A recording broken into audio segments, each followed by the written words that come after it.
My name is Naomi L. Herrera, and I'm 30 years old. On paper, I'm the one who made it.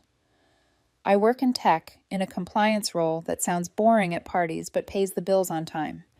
I don't drive a luxury car, I don't live in a penthouse, but my rent is covered, my savings account exists, and I can afford to help my family when they call.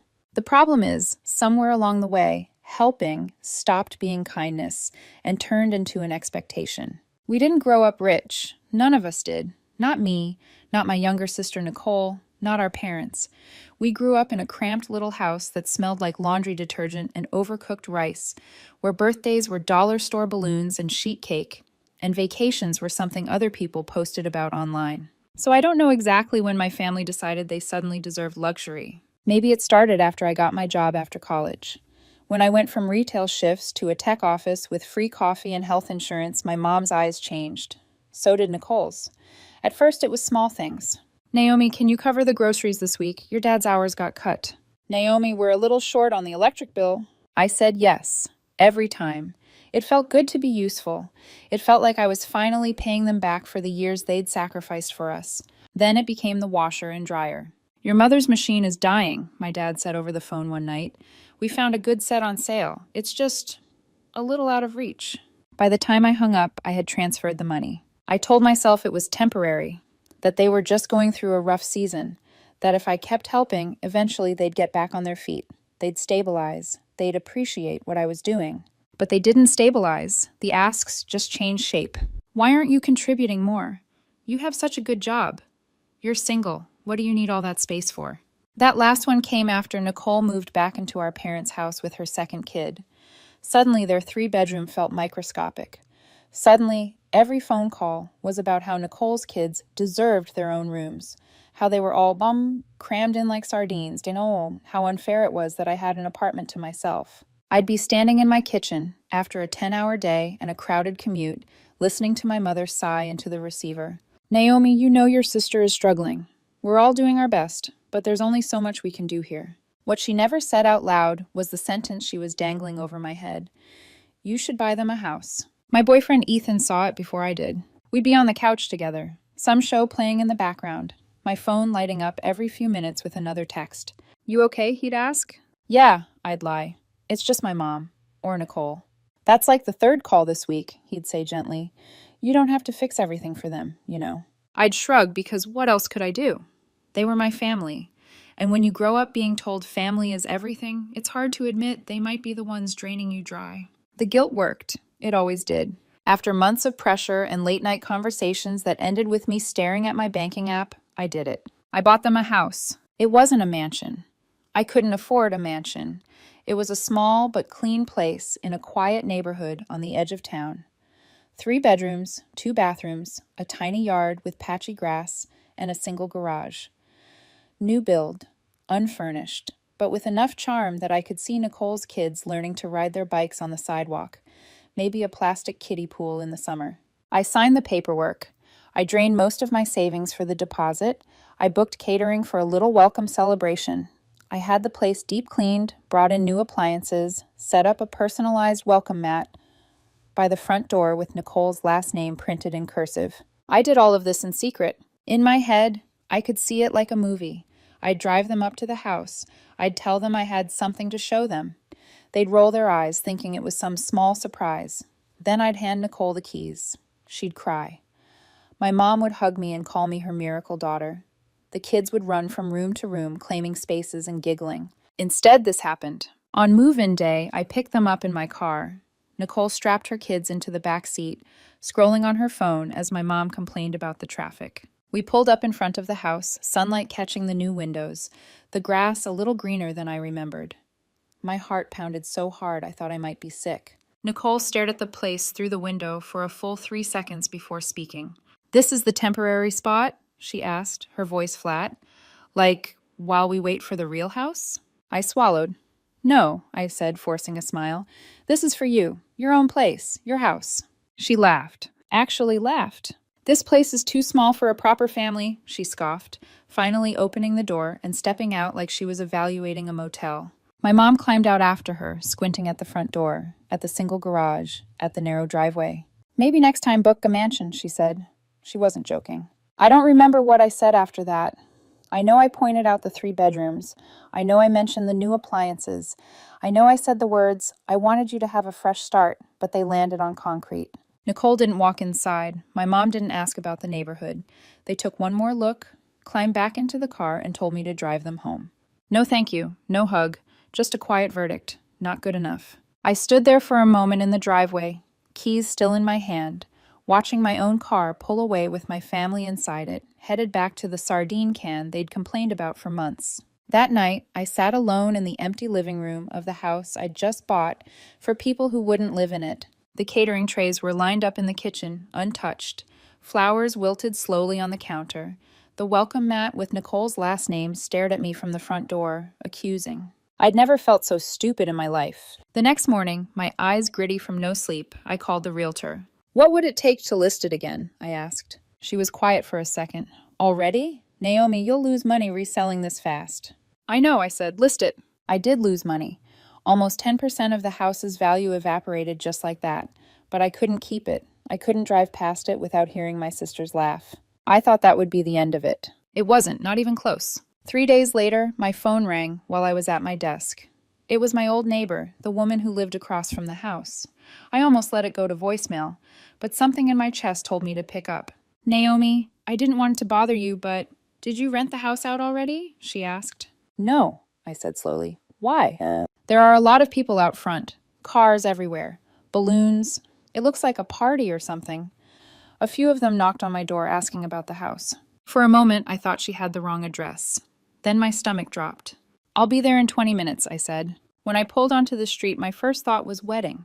There were women in dresses, guys in slacks, kids running around with plastic cups. Balloons bobbed in the breeze. Gift bags sat on folding tables next to foil trays of food. A man was unloading rented chairs from a truck, his expression somewhere between impatient and confused. And there, near the front door of the house I had just relisted, stood my parents. Nicole was in full hostess mode, laughing, hugging relatives, pointing to the house like she was about to cut a ribbon. My dad lingered behind them, looking like he wanted to evaporate. The door, I noticed, was still closed. The lockbox was still on the knob. They didn't have a key. One of the guests turned to Nicole. "So, when are we going in? I want to see the kitchen." Nicole glanced toward the house, then followed the line of their gaze, to me. Our eyes met. Her smile flickered. She walked straight toward me, heels crunching on the gravel of the driveway. "You didn't cancel the party," she hissed quietly. "I did," I said, 3 days ago when you walked away. "You said, 'of course,'" she snapped. "You said it with a smile." I took a breath, heat rising under my skin. "You said the house was too small for a real family," I reminded her. "You said it wasn't good enough. You left." Nicole blinked, as if those words were inconvenient facts she'd misplaced. "That was before I told everyone," she said. "They think this is our house now. What do you want me to do? Tell them we're homeless?" I didn't answer. I simply stepped aside and gestured toward the brand new "for sale" sign staked into the front yard. The guests started to notice. A murmur moved through the crowd. "Is this some kind of joke?" someone asked. "Did they move the party?" another whispered. Nicole's face flushed a mottled red. She spun back toward the crowd. "There was a miscommunication with the realtor," she announced loudly. "The dates got mixed up. The house isn't move-in ready yet, but it's ours. We'll invite you all back for the real celebration soon." Then she leaned in close to me, her voice dropping to a vicious whisper. "You'd better fix this," she said. "I already told everyone this was my house. You're making me look bad." For the first time in my life, I didn't apologize. "I can't fix a lie you chose to tell," I said. I turned and walked away, leaving her standing in front of a house she'd rejected, surrounded by guests who suddenly weren't sure what story they were supposed to believe. On the drive home, I told myself that this embarrassment would be enough, that Nicole would calm down, my mom would talk some sense into her, and this whole nightmare would fade. I should have known better, because the next day my doorbell rang. When I opened it, Nicole was on my doorstep. My mom stood beside her, arms crossed. My dad hovered a few steps back, already exhausted. They didn't come to say sorry. They came for an explanation, for an apology, from me. "Why would you put the house up for sale?" my mom demanded. "Why would you embarrass us like that in front of the whole family?" "You should have warned us first," Nicole added. "I already told everyone it was ours." "I bought that house as a gift," I said, my voice shaking. "You called it too small and drove away. I'm not your ATM anymore. If you didn't want it, that's on you. I'm not going to keep pretending." Nicole's jaw clenched. I posted pictures, she said. My friend saw them. My boyfriend's family is supposed to visit next week. I can't just tell everyone it was a mistake. And then I understood. It wasn't just about a house, it was about image, about pride, about the story Nicole wanted to tell the world. The story where she was the one who had a new home, a fresh start, a life that looked good on social media. And I was just the invisible wallet in the background. They left without agreeing on anything. My mom muttered that I'd changed. Nicole stormed down the hallway like she owned it. I thought stupidly that maybe this really was the last round. Until that night, when my phone lit up with a group text to our entire extended family. Hey everyone, Nicole wrote. Sorry again about the confusion with the house. All sorted now. Realtor confirmed closing this week. Celebration next Saturday, same place. Can't wait to show you our new home. I stared at the screen, the words blurring. They were still pretending the house was theirs. They were doubling down. And they were about to throw another party for a house that was actively for sale. I read Nicole's group text 3 times, waiting for my brain to correct it into something sane. Hey everyone, sorry again about the confusion with the house. All sorted now. Realtor confirmed closing this week. Celebration next Saturday. Same place. Can't wait to show you our new home. Our new home. The same house she'd refused to even step into. The one I'd already relisted. The one with a for sale sign in the yard. I didn't reply. No one else did either, at least not in the group chat. But I could imagine the private messages flying. Cousins rearranging schedules, aunts planning outfits, Nicole's boyfriend bragging to his family about the new place. Part of me wanted to pick up the phone, call her, and scream. Another part of me was tired. Deep, bone-level tired. The next morning, I called the realtor instead. I need to warn you about something, I said, and then I told her everything. The first party, the lies, the group text inviting the entire family back for a real celebration. On the other end of the line, she sighed. I've seen stranger things, she said. Do you want me to postpone the showings this week? I looked out my apartment window at the gray sky, at the city pretending to be fine. No, I said, don't cancel anything. Just be careful. Understood. All week, the date sat in my mind like a bruise. Ethan noticed. You've been quiet, he said one night as we ate takeout on my couch. Is it the house? Nicole scheduled another party, I said. She told everyone the closing is confirmed. But it's not, he said. I know. He watched me for a moment, then set his chopsticks down. Naomi, this isn't normal, he said softly. This isn't just family being messy. This is lying. This is manipulation. And they're using your generosity as the stage. I swallowed a bitter laugh. You make it sound theatrical. It is, he said. They've written a whole script where you're the villain if you don't play along. I looked at him. What would you do? He hesitated. I'd walk away, or I'd let them hit the wall they're running toward. But I also know that's harder to do when the people causing the damage share your DNA. Saturday came anyway. By 4 o'clock, my phone buzzed with weather alerts and spam emails, but not a single message from my family. No directions, no updates, just silence, like they'd decided I didn't need to be part of the show. I drove over anyway. When I turned onto the familiar street, my chest tightened. Cars lined both sides of the road. Balloons bobbed at the curb. Folding tables were set up in the front yard, sagging under store-bought food and gas station desserts. Coolers sat open, ice melting around soda cans. It looked like a budget version of the first party. Cheaper, quieter, but still pretending. The house should have been locked, dark, empty. It wasn't. The front door was wide open. Music drifted out from inside, muffled by walls that still technically belonged to me. People walked barefoot across the brand new floors, red cups in hand, kids running up and down the stairs. For a moment, I just sat in my car, fingers gripping the steering wheel. Did they pick the lock? Climb through a window? Sweet talk an agent? I didn't know. What I did know was that they were trespassing in a house I owned, pretending it was theirs. I parked across the street, heart pounding so loudly it made my vision blur. As I stepped out, another car pulled up behind mine. It was familiar in the way that makes your stomach drop. The realtor. She got out, eyes widening as she took in the scene. Balloons, bare feet on hardwood, music echoing out of an open door. Please tell me you gave them permission, she said quietly. I didn't, I said. She exhaled, jaw tightening. Then we have a problem. We walked up together. The closer we got, the more the noise dropped. Conversations trailed off. People turned to stare. A little girl stopped mid-giggle on the stairs, eyes wide. Nicole was halfway up those same stairs, pointing out bedrooms to a cousin like she was leading a real estate tour. My mother stood in the kitchen, rearranging cookies on a tray like she owned the place, like the last few weeks hadn't happened at all. When they saw the realtor, they froze. "Who gave you access to this home?" the realtor asked, voice sharp but controlled. Nicole didn't even hesitate. "This is our house," she said. "We just haven't gotten the new keys yet. Naomi can confirm." Dozens of eyes turned to me, waiting. I felt something click inside my chest, a small, clean break, a point of no return. "I can't confirm that," I said calmly, "because it's not true." Silence fell like a curtain. The realtor didn't argue with Nicole. She didn't raise her voice. She simply pulled out her phone and dialed. "Hi, this is Naim," she said. "I'm the listing agent for a property on, yes, that one. There are unauthorized individuals inside. Trespassers. I'm concerned about potential damage and liability." My mom started whispering in Spanish under her breath, the kind of frantic prayer that sounds more like bargaining than faith. Nicole stormed over, fingers digging into my arm. "What are you doing?" she hissed. "You're ruining everything. I already told everyone this was our house. You're being petty."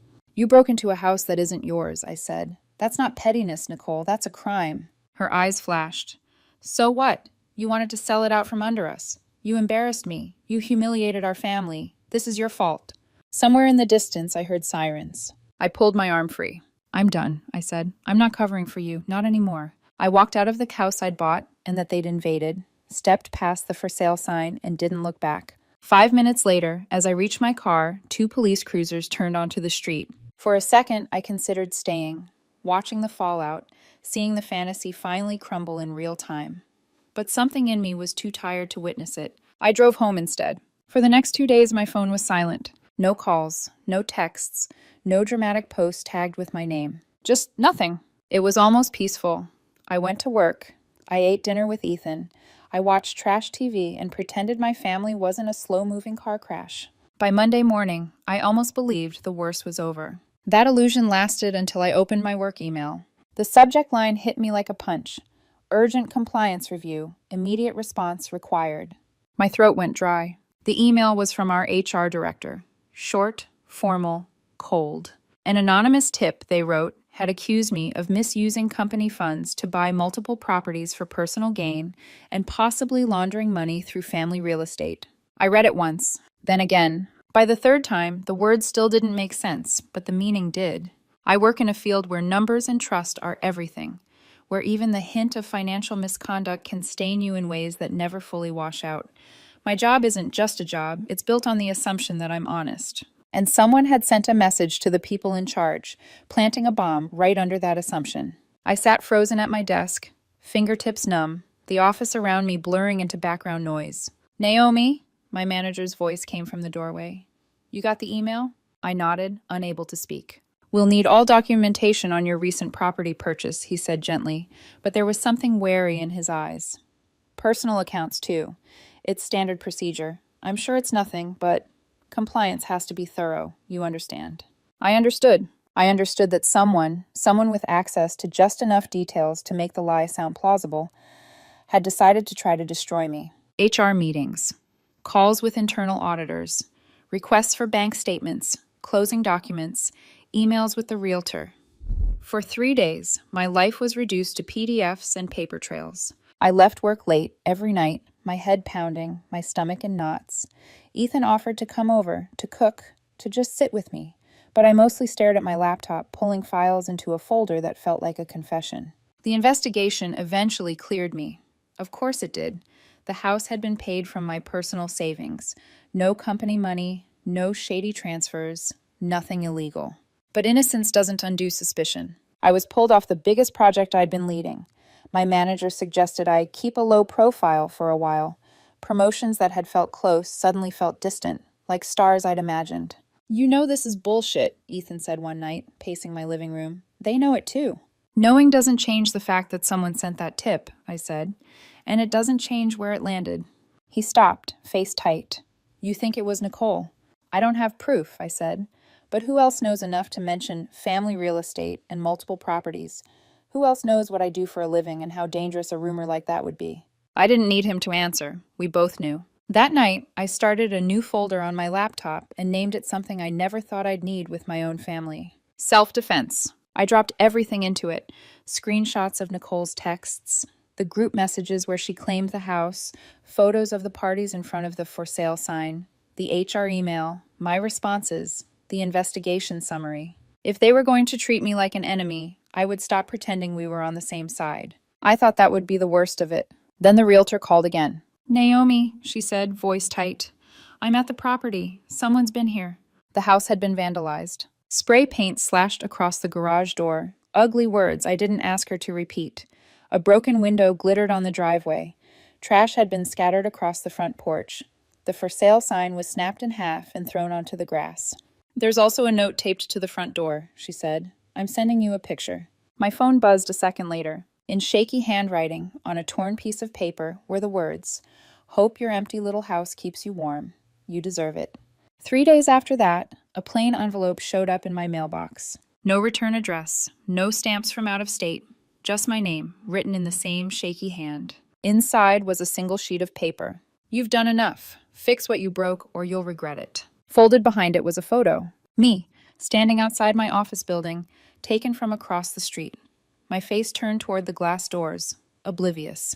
Up until that moment, this had all felt like a grotesque game, a cruel, escalating mess, but still something tangled in family. The photo changed everything. It meant someone had followed me, watched me, brought this out of houses and group chats and into the space where I earned my living. For the first time since this began, I felt something colder than rage. Fear. The picture haunted me. Not because of what it showed, but because of what it meant. Someone had stood across the street from my office, my workplace, my safe place, waited for me to leave, lifted a phone, and taken a photo without my knowledge. Someone who knew where I worked. Someone obsessed enough to send it to my home. It wasn't desperation anymore. It wasn't embarrassment. It wasn't pride. It was control. And control is always the last card desperate people play. I didn't tell Ethan. Not at first. I didn't even tell my coworkers. Though part of me wanted to forward the picture to HR with a message saying, "See, this is the real danger." Instead, I did what fear demanded. I tightened every part of my life. I changed my locks, installed cameras, stopped walking home alone, deleted old passwords, created new ones, parked closer to the building, quit nighttime errands, closed my blinds even during the day. Ethan noticed instantly. "You're different," he said softly one night as we sat on my couch. "Please talk to me. I don't want you going through this alone." And for a moment, I wanted to tell him everything. But shame has a way of silencing even the most honest parts of us. "It's fine," I lied. "I'm just tired." But he didn't believe me, and I think deep down he already knew the truth. My family wasn't finished. The universe confirmed that 2 days later. The realtor called again. "Naomi, you're not going to believe this," she said. By now I was numb. "What happened?" "We received a full cash offer. Over asking, no inspection, no contingencies." "What?" "I ran the documents. The buyer is a shell company, and guess who's listed as the agent?" She paused. "Nicole." For a second, I forgot how to breathe. Nicole didn't have money. Her boyfriend didn't have that kind of money. Their jobs, part-time shifts, and odd freelance gigs, barely covered their own rent. Someone else, an investor, a friend of her boyfriend, a family member, was bankrolling the offer. It wasn't about living in the house, it was about winning. About reclaiming the narrative she'd built. About proving to friends, social media, and maybe even herself that she couldn't have been wrong. Nicole wasn't trying to get the house. She was trying to beat me. And she was willing to fake ownership, fake closing paperwork, fake anything, as long as she didn't look stupid in front of the people she'd lied to. I hung up with the realtor and drove straight to my parents' house. The moment my mom opened the door, she crossed her arms, not in welcome, but in exhaustion, as if she were the victim of someone else's mess. My dad sat in his recliner, TV remote in hand, eyes weary. "Where's Nicole?" I asked. "Working," my mother snapped. "Of course she is," I said. "Tell me the truth. What is she doing with the house?"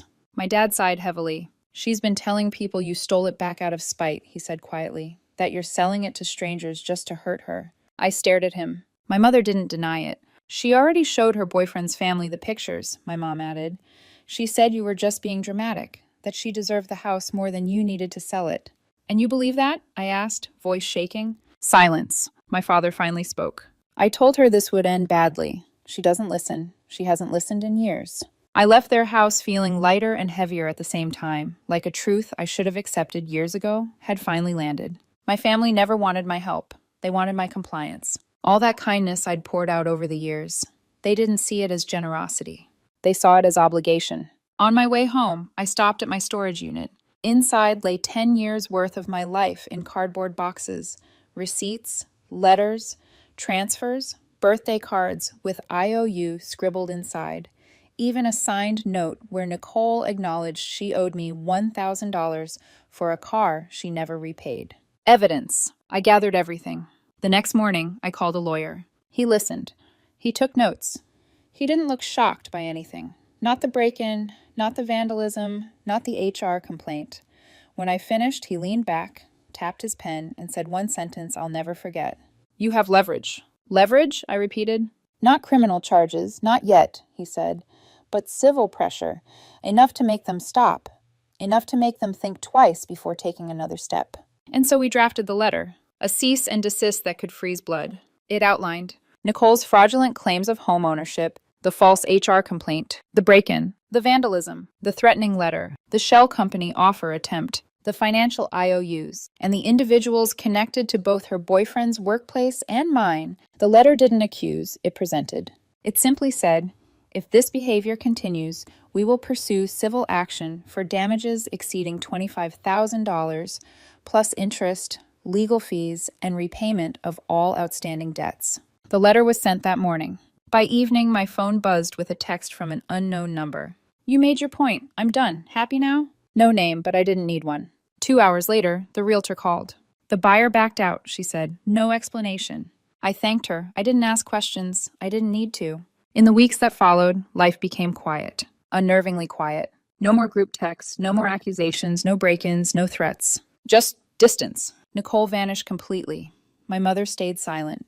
My father sent a single Christmas card with his name, only his name, scribbled inside. Eventually, the house sold to a quiet couple. No parties, no pretenses, no performative celebrations. Just a clean sale. And after that day, I never set foot on that street again. Not because I was afraid, because I was free. I learned something I should have known all along. Real revenge isn't loud. It isn't screaming in someone's face or exposing them to the world. Real revenge is silence. It's refusal. It's walking away from the stage they keep trying to drag you back onto.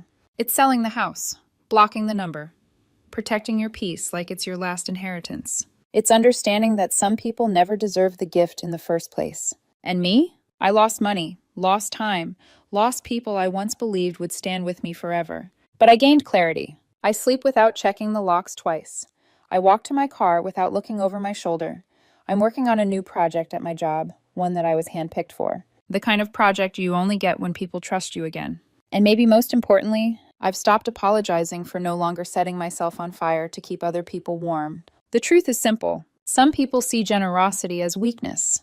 The moment you stop giving, you become the villain in their story. But villains sleep better than martyrs. And for the first time in years, I am sleeping better.